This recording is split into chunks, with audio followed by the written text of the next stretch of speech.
ہمارا کلچر ہے ہندو، ہم لوگ ہندو سے مسلمان ہوئے۔ میں نے کچھ اپنے پرانے کتابیں نکلوائیں 1878 انگریزوں نے جو بندوبست کیا تھا زمینوں کا، تو وہ میں پڑھ رہا تھا، اس میں کہیں بیٹی کے نام جائیداد نہیں تھی، ساری بیٹوں کا نام شفٹ ہو رہی تھی، ساری بیٹوں کا نام شفٹ ہو رہی تھی، چونکہ ادھر مثلا اس پیپر ہمارے خاندان آ رہا ہے، اس پیپر پہ ہندوؤں کا آ رہا ہے، تو دونوں طرف میں نے دیکھا بیٹیوں کے نام کچھ بھی نہیں تھا، ساری زمین یہ فلاں کی، اس سے آگے فلاں کے بیٹے کو منتقل ہو گئی، وہ کوئی دھیاں تو ہون گیاں، بیٹیوں کے نام کچھ نہیں ہے۔ تو اپنی بہنوں کو عزت، میرے نبی نے فرمایا جس کو اللہ نے 2 بہنیں دیں یا 2 بیٹیاں دیں، اس نے ان کا حق ادا کیا اور ان کو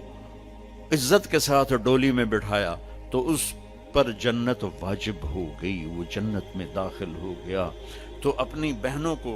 اب حق دو، اپنی ماں کو، باپ کو، بھائی کو، یہ ان سے کہتا ہوں اپنے بھائیوں کو عزت دیں، احترام دیں، اپنے گھر کی فضا کو محبت والی فضا بنائیں، اور محبت کی فضا بنتی ہے جب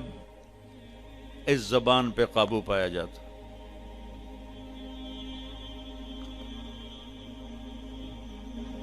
ہماری ایک دھوبن تھی ماسی شریفہ، مر گئی 1980 میں، 1985 میں۔ وہ آئی میری بہن کے پاس کہ بی بی میریاں نوواں بڑیاں لڑدیاں، ماشاءاللہ خود شیرنی آئی، لڑدی آپ آئی، تو میریاں نوواں میرے نال بڑا لڑدیاں، میں نے کوئی تویز دے ساریاں میریاں نوکر بن جاویں، میرے اگو کس کرنا ہی۔ تو میری بہن نے ایسے ایک الٹے سیدھے بنا کے نا نقش رول کر کے اس کو دیا، کماسی شریفہ اے تویز ہے، جداں تیری لڑائی ہون لگنا اے تعویذ تو دن دیٹھ دب کے تے بہ جاونا، چک مار کے بانا، تعویذ ڈھڑ نہیں دیونا، جو رہ گیا تیری خیر نہیں۔ اب اس نے کیا اس کا منہ بند کیا۔ ایک ہفتے بعد وہ آئے، بی بی تو بڑا چنگا تعویذ دیتا ہے۔ تو میری ساری لڑائی مک گئی، کیوں؟ ماسی شریفہ چپ ہو گئی، ماسی شریفہ چپ ہوئی تو ساری لڑائی مک گئی۔ 3 بچیوں سے کہتا ہوں یہ تعویذ مجھ سے لے لو، ہمارا سسرال بہت ظالم ہے، میں دکھ سے کہہ رہا ہوں، ہمارا سسرال چاہے وہ دیندار ہوں، چاہے وہ نمازی پرہیزگار ہوں، چاہے وہ دنیا دار ہوں، آنے والی بچیوں کو وہ عزت نہیں دی جاتی جو کہ میرے نبی نے فرمایا۔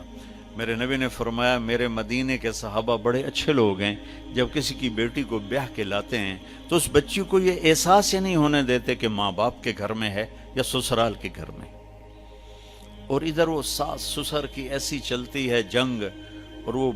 بیٹے کو ابھار آگے، بیٹا بھی بیوقوف ہوتا ہے، میری ماں دے گو تو نہیں بولنا، میری ماں دے گو، وہ تو سن تو لے، شاید تیری ماں ہی تو ڈھیر کھپ کھلار رہے ہوں۔ ہاں تیری بیوی غلط کرے تو بیوی کو سمجھا، تیری ماں غلط کرے تو ماں کو سمجھا۔ اللہ کے واسطے بچو، میں آپ کو گھر کی زندگی سمجھا رہا ہوں، یہ کوئی خطیب نہیں بتاتا ہے، میں آپ کو گھر کی زندگی، ان سب کی شادیاں ہونے والی ہیں، آپ سب کی۔